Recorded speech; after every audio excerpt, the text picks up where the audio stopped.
LM380 power amplifier. The LM380 is an audio power amplifier.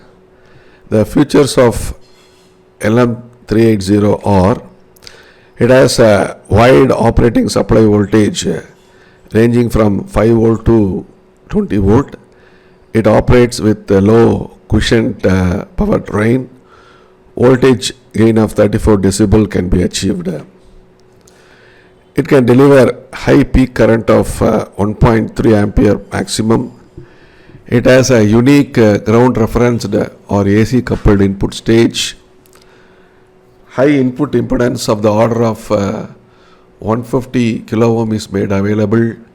It has a low distortion. Total harmonic distortion is around 0.2%. The quiescent output voltage at one half of the supply voltage is possible. The standard dual inline packages. So you have 8-pin version and 14-pin version are available.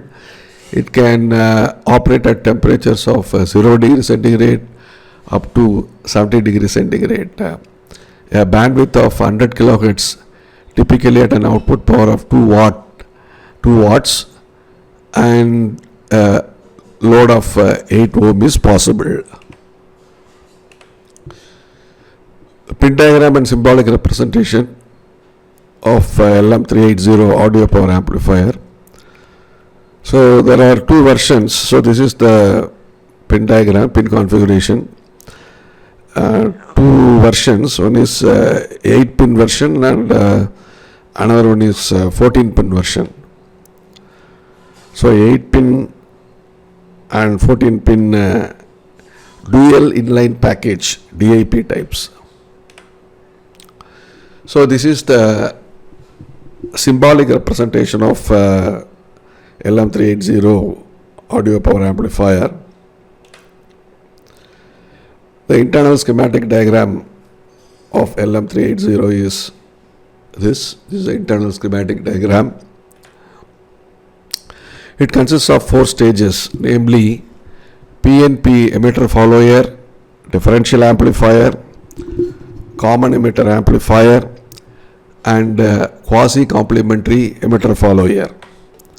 The transistors Q1 and Q2 form the first PNP emitter follower input stage. Its output drives the Q3, Q4 PNP differential pair. Q5 and Q6 act as collector loads for the PNP differential pair Q3, Q4. The transistor Q7 and the resistor R3 determine the current in PNP differential pair. Q3 and Q8 form a current mirror, and this establishes the collector current of Q9.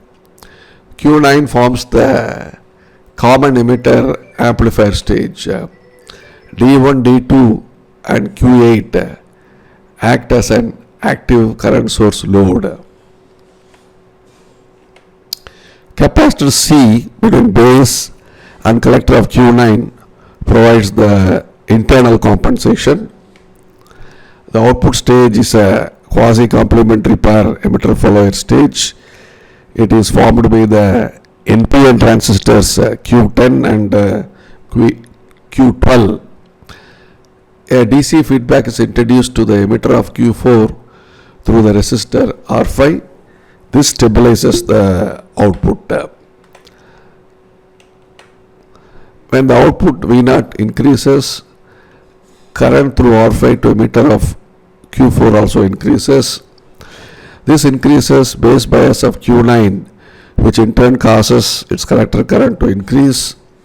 This reduces the base voltage of Q10, and hence the output V0 is reduced. The emitter current of Q3 is given by I3 equal to V minus VEB7 minus VEB3 minus VEB1 divided by R3.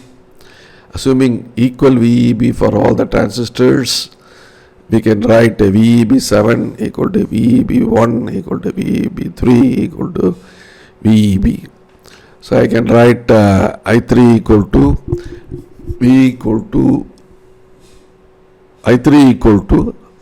V minus VBE minus VBE minus VBE divided by R3. So I3 equal to V minus 3 VBE divided by R3. The emitter current I4 of transistor Q4 is given by I4 equal to V0 minus VEB4 minus VEB2 divided by R5, where V0 is the output voltage. Again, VEB4 equal to VEB2 equal to VEB. So I4 equal to V0 minus VEB minus VBE divided by R5. So I4 equal to V0 minus 2 VBE divided by R5.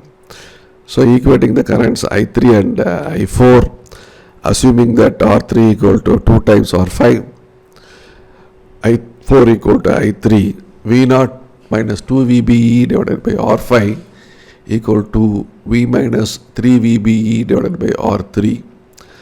V0 minus 2 VBE divided by R5 equal to V minus 3 VBE divided by, instead of R3 we are putting 2R5 divided by 2R5. So this R5 take it to the other side.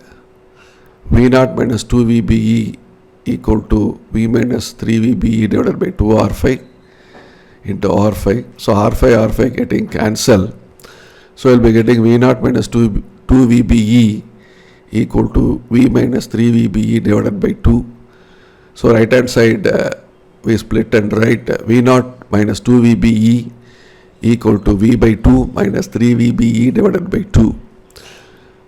So V0 equal to V by 2 minus 3 VBE by 2 plus 2 VBE. So this minus 2 VBE, take it to the RHS, right hand side. So now simplify this. V0 equal to V by 2 plus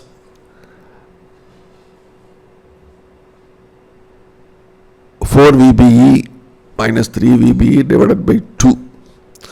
So this we can write V0 equal to V by 2 plus VBE divided by 2. Therefore, the output is biased at half of the power supply voltage. This provides the maximum output voltage swing. The current through R4 is VA divided by R4.